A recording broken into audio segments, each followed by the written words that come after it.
অন্যতম সমস্যা এই ফারাক্কা ব্যারেজ। আমরা সকলে জানি এই ফারাক্কা ব্যারেজ তৈরির পর একতরফা পানি প্রত্যয়ের ফলে ফারাক্কার অববাহিকা যিনি বাংলাদেশে এসে পদ্মার নাম দিয়েছে, এই পদ্মা অববাহিকার সমস্ত নদীগুলো শুকিয়ে গেছে।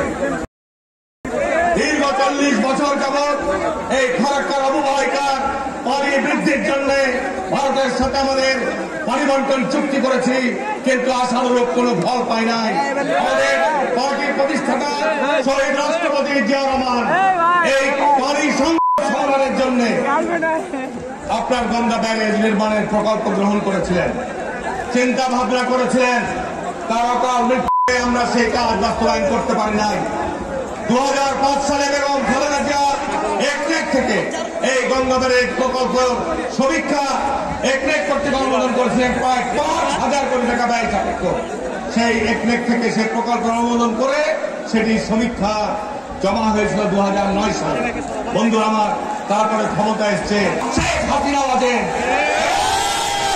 এই তারপরে এই সমীক্ষাটি চলে গেছে অন্ধকারে, এই সমীক্ষাটি চলে গেছে ডিপ ফ্রিজে। আমরা চাই ভারত যেহেতু আমাদের সঙ্গে বরাবরই স্বাধীনতার পর থেকে সুলভ আচরণ করে আসছে, শুধু ফারাক্কার পানি নয়, বাংলাদেশের অভিন্ন নদীগুলো থেকে পানি প্রত্যাহার করছে।